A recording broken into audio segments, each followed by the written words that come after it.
Nous commençons donc cette expérience en plaçant les deux fourmis dans des bols extérieurs à la colonie. Nous parfumons la première fourmi et la deuxième nous servira de témoin.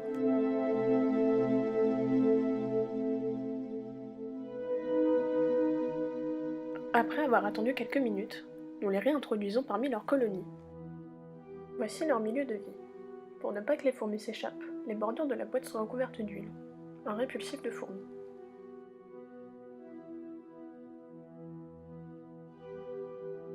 La fourmi que nous venons de réintroduire est la fourmi témoin.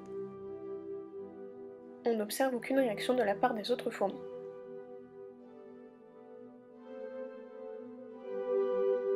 En revanche, lorsqu'on réintroduit la fourmi dont on a changé l'odeur, on observe directement un mouvement de panique.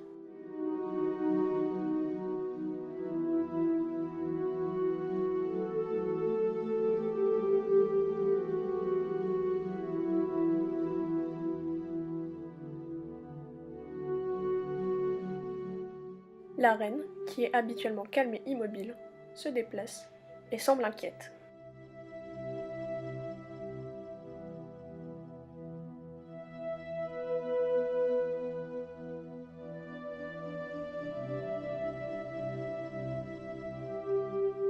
La fourmi dont on a changé l'odeur adopte elle aussi un comportement différent.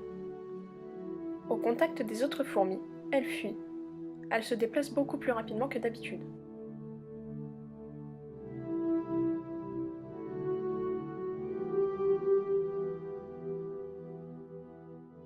Mais les fourmis de la colonie commencent également à changer leur comportement. Elles écartent leurs mandibules, comme pour se préparer à attaquer.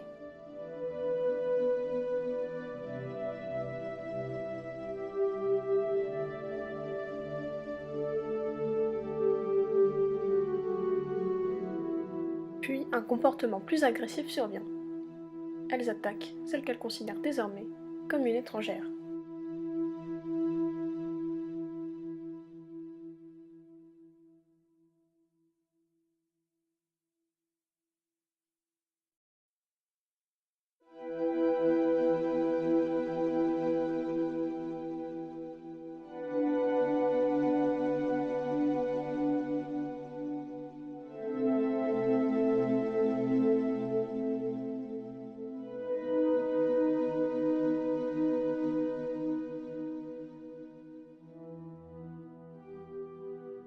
Même une fois loin du danger, elles sentent que quelque chose ne va pas, comme en témoigne cette attaque dans le tube à essai.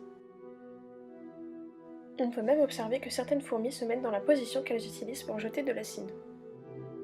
Elles s'arrêtent et placent la partie basse de leur abdomen en avant, dans la direction de leur cible.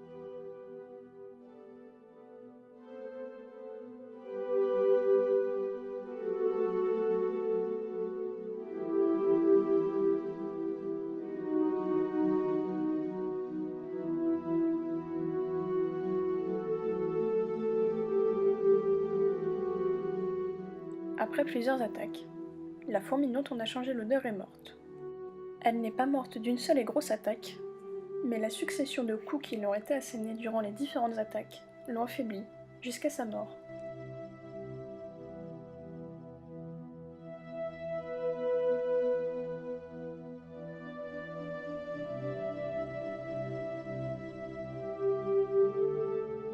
Même après sa mort, les autres fourmis restent suspicieuses et continuent d'analyser son corps.